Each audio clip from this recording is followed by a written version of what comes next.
নমস্কার, আমার আপনজনেরা রুদ্রবার্তা টুডেতে আপনাদের সকলকে স্বাগত জানাই। আমি রুদ্রপ্রসাদ ব্যানার্জি। 2024-এর নভেম্বরে কিন্তু বিজেপির পালে হাওয়া লাগতে চলেছে। বিজেপি মানে আমি বঙ্গ বিজেপির কথা বলছি, অর্থাৎ এই রাজ্যে বিজেপিতে প্রবল হাওয়া লাগতে চলেছে। আর তার পেছনে কারণ হচ্ছে 23শে নভেম্বর। 23শে নভেম্বর কি আপনারা নিশ্চয়ই জানেন যে এই রাজ্যে যে কটা উপনির্বাচন হয়েছে বিধানসভার, তার রেজাল্ট বেরোবে এবং তার সঙ্গে সঙ্গে মহারাষ্ট্র এবং ঝাড়খণ্ড এই দুই জায়গায় বিধানসভা নির্বাচনের ফলাফল বেরোবে। এবং তার দিকে তাকিয়ে আছে কিন্তু বাংলার অনেক মানুষ, কারণ এই বাংলাতে বিজেপি কার্যত বিরোধী দল, প্রধান বিরোধী দল এবং বিরোধী দলই। কারণ এছাড়া যেটা আছে আইএসএফ, কখনো তৃণমূলের বিরুদ্ধে বলে, কখনো তৃণমূলের পক্ষে বলে, কখনো যায় কখনো আসে, এই টাইপের আছে। এর ভূমিকা সেভাবে আমরা দেখতেও পাই না। আরজিকর কাণ্ড থেকে শুরু করে সব কাণ্ডে আমরা সেভাবে ভূমিকা দেখি নেই। আইএসএফকে বাদ দিলে, মানে একজন বাদ দিলে, বিজেপি ছাড়া কিন্তু কোনো জায়গা এখানে নেই যে তৃণমূলের বিরুদ্ধে একমাত্র লড়াইয়ের ময়দানে রয়েছে কিন্তু বিজেপি। সিপিএম চুটপাট লড়াই করছে, কিন্তু ওপরে গিয়ে তাদের সমঝোতা রয়েছে। কাজে সিপিএমকে এই রাজ্যের লোকেরা সেভাবে দেখছে না। আর একটা কথা সবাই জানি আমরা, যে সিপিএম এর রাজত্ব থেকে মুক্তি পেয়েছি আমরা, তারপর এসছে মমতা রাজত্ব। তাই সিপিএম এর দিকে এখনই লোকের, মানে এখনই সিপিএম এর দিকে চলে যাবে লোকে, এটা ভাবা কিন্তু মনে একটু বেশি হয়ে যাবে। বামফ্রন্ট যতই লাফাক, তাদের ভাগ্যে কিন্তু কিচ্ছু নেই। দেখা যাচ্ছে প্রত্যেকটা নির্বাচনে তারা কিন্তু থার্ড অথবা ফোর্থের দিকে যাচ্ছে।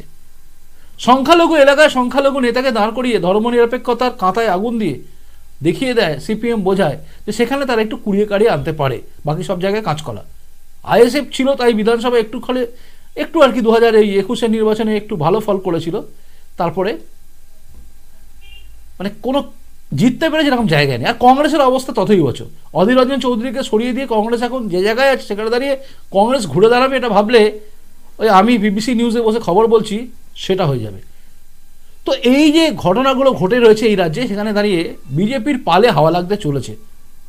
তবে বিজেপির পালে কি হাওয়া লাগবেই? অর্থাৎ এই ঝাড়খণ্ড এবং মহারাষ্ট্র নির্বাচনে রেজাল্ট কি বেরোবে? দেখুন, এক্সিট পোল বলছে যে মহারাষ্ট্র এবং ঝাড়খণ্ড এই দুটো জায়গাতেই বিজেপি ব্যাপক ভালোভাবে ফল করবে এবং মুখ থুবড়ে পড়বে ইন্ডিজোট, যেটা এক্সিট পোল বলছে। দেখুন, এক্সিট পোল মেলেও না, আবার কখনো কখনো মিলেও যায়। দেখা যাক এক্ষেত্রে কি হয়। তবে মোটামুটি ধারণা সব যে ঝাড়খণ্ডে পালাবদল হতে চলেছে এবং বিজেপি আসতে চলেছে। মহারাষ্ট্রে কিন্তু একনাথ শিন্ডে এবং তার এই যে সরকার, মানে সঙ্গপঙ্গ, মানে অজিত পাওয়ার, একনাথ শিন্ডে এবং দেবেন্দ্র ফডনবিস, অর্থাৎ বিজেপি এই যে মহাজোট যেটা করেছে, এরা কিন্তু থাকবে। মহাবিকাশ আঘাড়ি আসবে, এটা থাকবে, এটা সবাই ধরে নিচ্ছে এবং তারা ব্যাপক ফল নিয়ে আসবে। তাই এই একটা হাওয়া বা ধাক্কা কিন্তু বিজেপির এই বঙ্গ বিজেপিতে পড়বে। এমনি আপনারা জানেন এখন বঙ্গ বিজেপি সদস্য সংগ্রহ অভিযানে নেমেছে, কারণ একটা টার্গেট রয়েছে, 1 কোটি সদস্য সংগ্রহ করতে হবে। সবাই নেমেছেন, উচ্চ থেকে নিচু সমস্ত নেতারাই প্রায় রাস্তায় নেমেছেন। তবে এলাকায় এলাকায় সেভাবে দেখা যাচ্ছে না, আমি আমার এলাকায় দেখিনি। কোথাও যেন সাংগঠনিক এখনো পর্যন্ত সেই জায়গা তৈরি হয়নি বলে আমার ধারণা। হয়তো আগামী দিনে হয়ে যাবে। বিজেপির এই যে একটা অবস্থা, পরিস্থিতি চলছে, মানে সদস্য সংগ্রহ অভিযান চলছে, এখানে একটা ব্যাপক সাড়া কিন্তু পাওয়া যাচ্ছে। যেখানে যেখানে বড় নেতারা আছে সেখানে লোকেরা ভিড় করছে, আসছে এবং সদস্য সংগ্রহ অভিযান চলছে। এমনকি বিয়ে বাড়িতে দাঁড়িয়েও সদস্য সংগ্রহ অভিযান চলছে।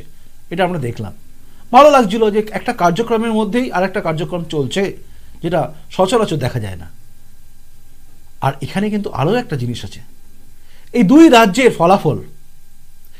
রাজ্যের ফলাফল বুঝিয়ে দেবে আগামী দিনে বিজেপি এই রাজ্যে কতটা কি করতে পারবে।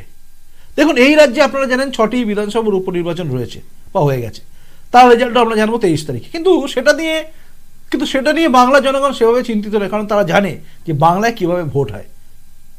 বাংলায় ভোট মানে যদি সবাই ভোট দিতে পারে, ঢেলে ভোট দিতে পারে, তাহলে পালাবদল হবেই। যেটা বাম রাজত্ব থেকে সরে গিয়ে তৃণমূলের রাজত্ব এসেছিল, একইভাবে ভোট দিতে মানুষ পেরেছিল। তাই এখানে অর্থাৎ 2026-এ যদি কঠোরভাবে পুরো আধা সামরিক বাহিনী দিয়ে ঢেকে ঘিরে এবং আধা সামরিক বাহিনীর নেতৃত্বে যদি ভোটগুলোকে করানো হয়, মানে একদম তারাই করবে, তারাই সব কিছু দেখবে, এটা যদি হয়, মানে পুলিশ আদেশ দেবে, তার অপেক্ষায় না থাকলে, তাহলে পরিবর্তন কিন্তু হবেই। কিন্তু এই যে 2026-এর নির্বাচন আসার আগে, এই যে 2024-এর লাস্টের দিকে এই যে রেজাল্টগুলো বেরোবে না, এর একটা ধাক্কা বা ইম্প্যাক্ট কিন্তু পড়তে চলেছে। আর সেই ইম্প্যাক্টটা উল্টো হতে পারে যদি রেজাল্ট খারাপ হয়। দেখুন, যদি রেজাল্ট খারাপ হয় কী হতে পারে আমি আপনাদের আগে বলে দিচ্ছি, মিলিয়ে নেবেন।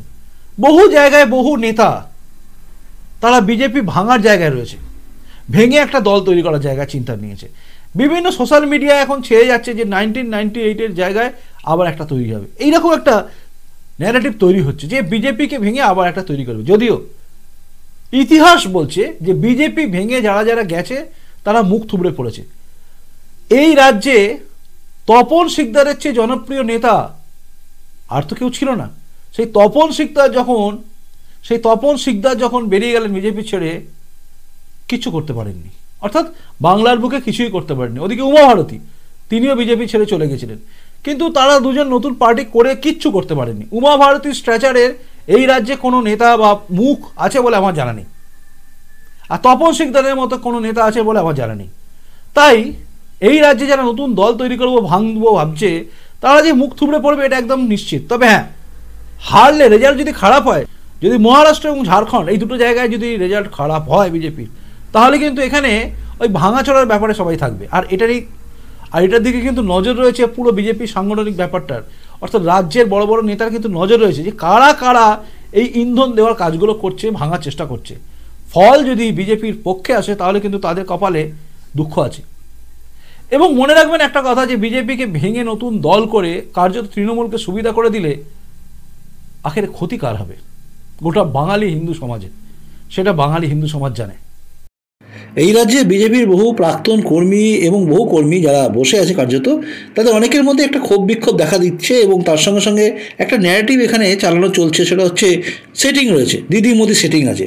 তাতে অনেকে বিভ্রান্ত হয়ে ভাবছেন হয়তো যে এখানে বিজেপি নয়, নতুন দল করে আমরা ক্ষমতা দখল করব বা ক্ষমতা থেকে সরাবো তৃণমূলকে। কিন্তু কার্যত এটা হওয়া সম্ভব নয়, কারণ এই রাজ্যে বিজেপিকে বাদ দিলে আপনি কাকে দেখবেন? সিপিএম তো তৃণমূলের সঙ্গেই আছে এবং তারা অত্যাচার একসময় করেছে।